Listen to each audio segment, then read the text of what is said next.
Mesdames et messieurs, bonjour. Sauf cas de force majeure, la 3e édition des 100 jours de caravane nationale pour la paix se dérouleront le samedi 5 août 2023.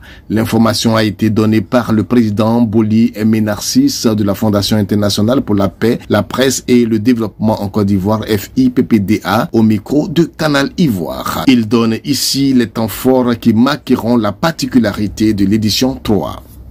Bonjour. Chers téléspectateurs de la Web TV Canal Ivoire, le 5 août prochain, nous entamerons la 3e édition des 100 JCNP, 100 jours de caravane nationale pour la paix, du 5 août au 15 novembre 2023. Le temps fort de cette édition, c'est un pèlerinage que nous effectuerons avec les autorités politiques, administratives et civiles au Vatican. Nous prierons avec le pape pour la paix en Afrique, dans le monde et surtout en Côte d'Ivoire. Nous écouterons les conseils du pape de nos exhortations pour que chacun d'entre nous puisse créer davantage de conditions d'une paix durable et surtout d'une paix préélectorale, électorale et post-électorale. Nous savons que nous sommes dans une ligne droite qui nous conduira aux élections présidentielles de 2025. Les élections générales du 2 septembre ne sont qu'une escale. Avant la première édition, nous avions fait plusieurs caravanes qui nous ont conduits à Rome et qui nous ont permis d'accueillir à Abidjan, à Korogo, à Yamoussoukro, un légat du pape, paix à son âme, son éminent Jean-Luc Cardinal Torrent, qui était celui qui a présenté le pape au monde entier, était camélingue de la Sainte Église catholique. Il avait dit au président de la République qu'il le félicitait pour l'engagement des Ivoiriens, pour les bonnes relations entre l'Église et l'État et surtout pour le bon travail que l'Afrique a fait pour la consolidation de la paix. Et la première édition a eu lieu le 12 avril 2021 et nous l'avons achevé le samedi 24 juillet. Et le temps fort, nous avons pu solliciter et obtenir que le président actuel du FPI, notre ex-premier ministre Pascal Affi N'Guessan, soit désigné à l'unanimité par le membre du jury comme ambassadeur de la paix. Nous souvenons encore ce qui s'est passé après les élections de 2020. Il y a eu une catastrophe. Il y a eu beaucoup de conflits, il y a eu beaucoup de malentendus, il y a eu beaucoup de morts. Et comme il était le porte-parole de l'opposition, nous avons négocié cette consolidation de la paix avec lui. Et après lui, nous avons organisé du 15 novembre 2022 au 25 février 2023 la 2e édition des 100 JCNP, 100 jours de caravane nationale pour la paix, avec le parrainage de son Excellence, M. Adama Bictogo, président de l'Assemblée nationale, en sa qualité de représentant du peuple, en tant que président des députés. C'était une très belle caravane parce que le thème, c'était construire ensemble l'avenir à travers les élections apaisées, acquis, défis et perspectives. Je pense que si aujourd'hui, certains partis ont pu se mettre ensemble, c'est parce que notre message a été attendu, n'ont pas fait la sourde oreille. Et nous sommes heureux que les partis politiques, main dans la main, puissent se mettre ensemble pour construire l'avenir au profit de nos enfants, au profit de la jeunesse, dans la paix. L'édition de cette année démarre le 5 août et s'achèvera le 15 novembre à Boaké. Comme chaque année, nous sillonnerons les grandes régions de la Côte d'Ivoire. Nous avons divisé la Côte d'Ivoire en 4 grandes régions, le nord, le sud, l'est, l'ouest et le centre. Parce que la première édition, nous avons terminé par le centre. Yamoussoukro est effectivement le centre de la Côte d'Ivoire. Yamoussoukro, c'est une ville symbole. À Yamoussoukro se repose pour l'éternité le père fondateur de la nation ivoirienne, le président Félix Houphouët-Boigny, qui a construit à Yamoussoukro la plus grande basilique du monde dédiée à la paix, basilique Notre-Dame de la paix de Yamoussoukro. À Yamoussoukro, nous avons également la grande mosquée de la paix, la fondation Félix Houphouët-Boigny pour la recherche de la paix.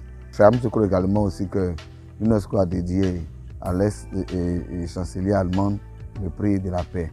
Lors de nos activités, nous avons eu l'honneur d'accueillir des fortes délégations de l'ONU, de l'Union européenne, de plusieurs chancelleries et des présidents des institutions de la République qui étaient aux côtés des institutions internationales. Donc aujourd'hui, ça peut être un chef d'État africain.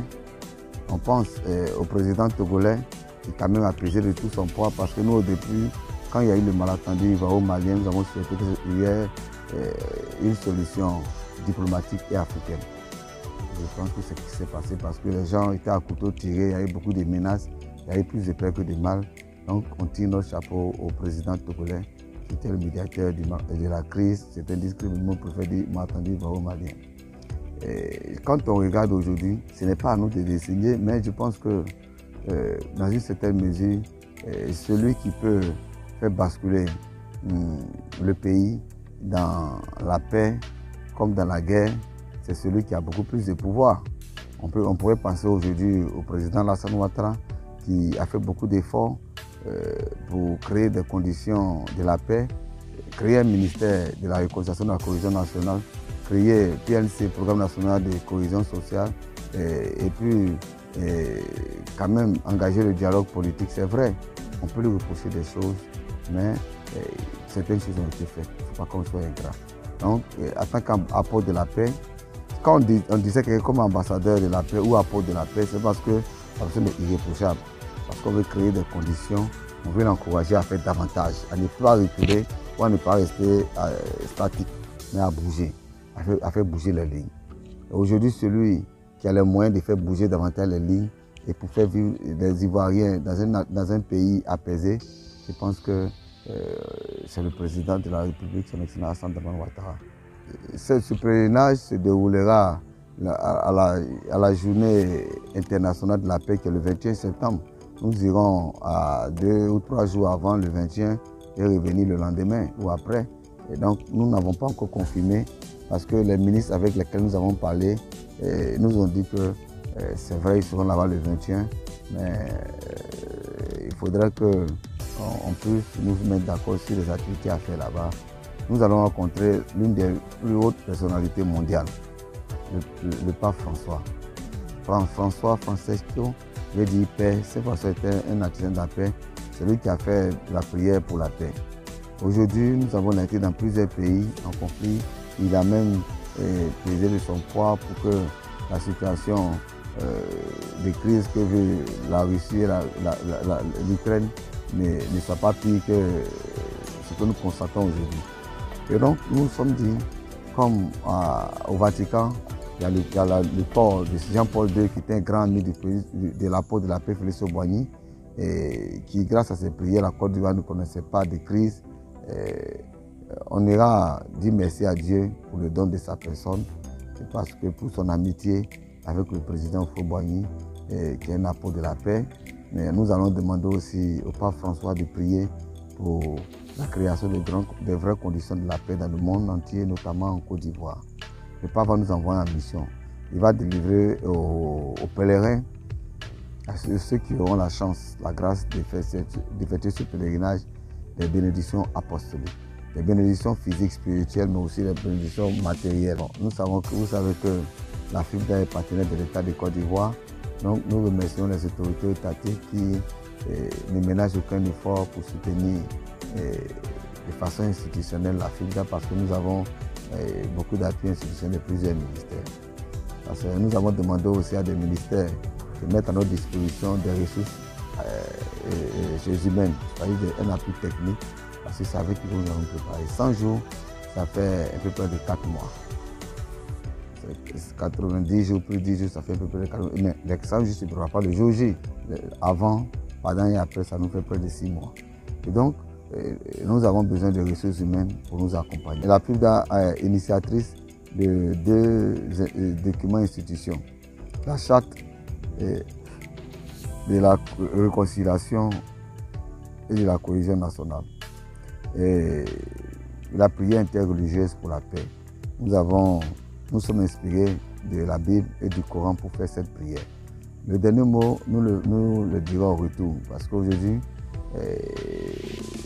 nous ne savons pas comment les événements s'est passé parce que nous avons accusé de retard dans l'organisation indépendamment des demandes de volonté. Il y a eu des cas de maladie, des cas de décès. Et puis je suis à Bassam, je suis sinistré. Des voisins m'ont choisi comme le premier des sinistrés en tant que président des SOS sinistrés de Grand Bassam. Et je pense que cela aussi ne m'a pas donné le temps de faire correctement ce que j'avais à faire. Mais nous comptons sur la compréhension et la collaboration de tous ceux qui nous font confiance.